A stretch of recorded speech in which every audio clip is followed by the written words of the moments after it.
One of the very interesting things that happened during the Dover trial was in searching through NCSE archives, we found some old references in some old creation science literature about the writing of pandas and people, or what we thought was going to become pandas and people, given the people associated with it. It was Foundation for Thought and Ethics and Buell, and this sounds like it's going to be pandas and people, but the titles of these books back in the early 90s, in the early and mid-1980s, were very creation-sounding titles. So we mentioned this to the lawyers, and the lawyers that afternoon subpoenaed any early manuscripts of Pandas and People from the Foundation for Thought and Ethics.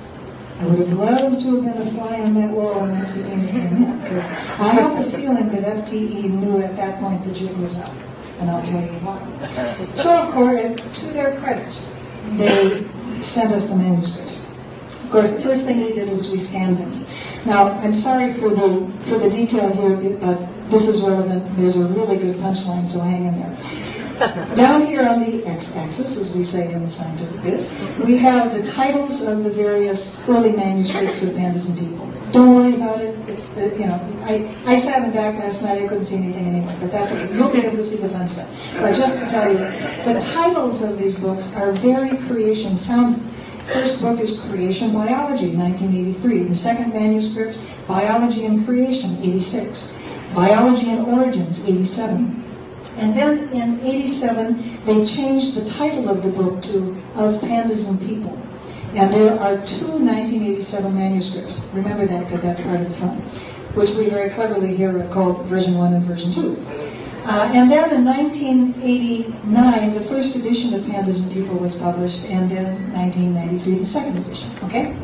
Now, what we did, we got all these manuscripts. One of my guys is a good computer kind of guy. He wrote some scripts to do 5-word and 10-word scans across these manuscripts to make sure we're really talking about the same. Yes, we're talking about the same manuscripts. We can demonstrate that very clearly through a manuscript comparison. This is the same book in earlier versions. And then we thought it would be very interesting to see how many times the word creationism, creationist occurs. How many times does the phrase intelligent design occur? Because the book of Pandas and People was the first time the phrase intelligent design was used in its modern context to refer to this particular Palean movement. So we did. We counted the words and we plotted them, and a most interesting thing happened.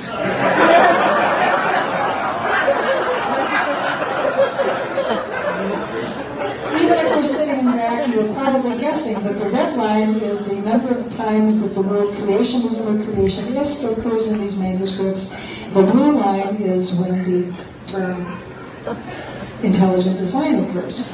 And if I may call your attention to when they cross in between the first 1987 manuscript and the second 1987 manuscript of the book titled Of Pandas and People. Now, boys and girls, pop quiz. What happened in July of 1987?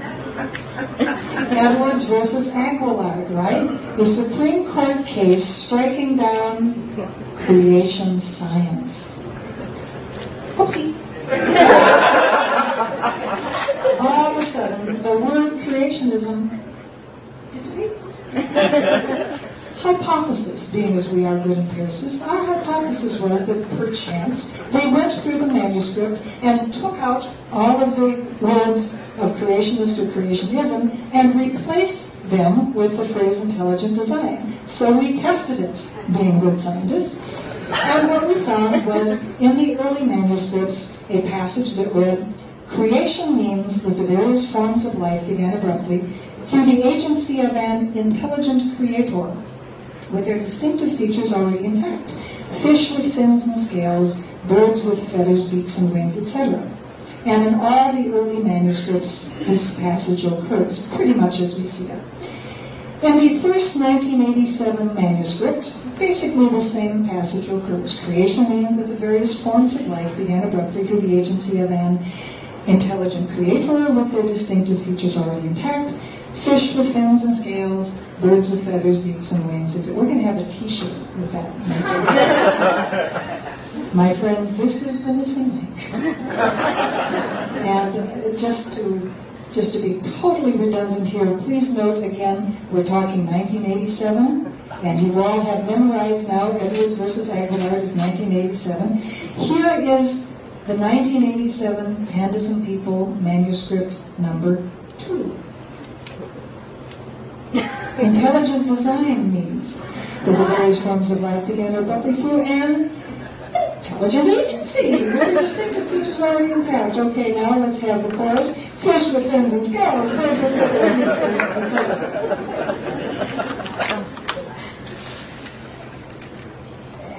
In William Dembski's witness statement, he mentioned that he was the author of what would be the 3rd edition of Pandas and People, but the name was to be changed. The name of the new edition of Pandas and People was going to be called The Design of Life.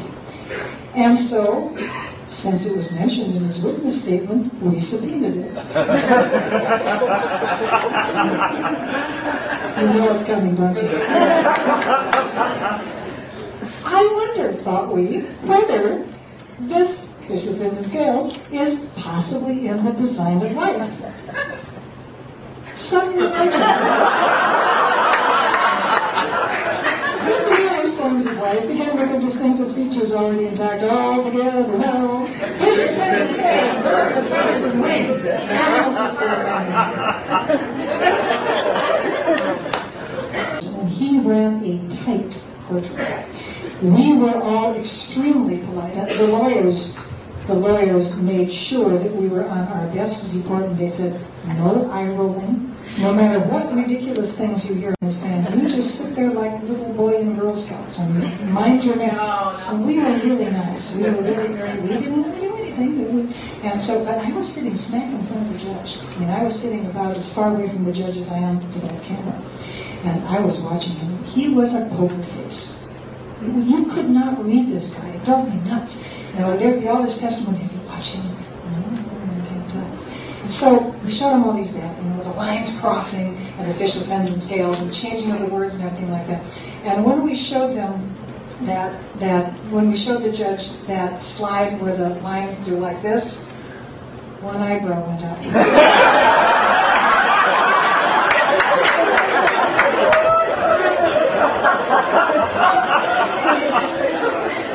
It was all I could do to control myself. So, as you know, because I told you that in my first slide, we won. And we really won big. We didn't just win in the sense that an intelligent design policy is religious and so you can't teach it. We won because the judge decided that intelligent design was crappy science.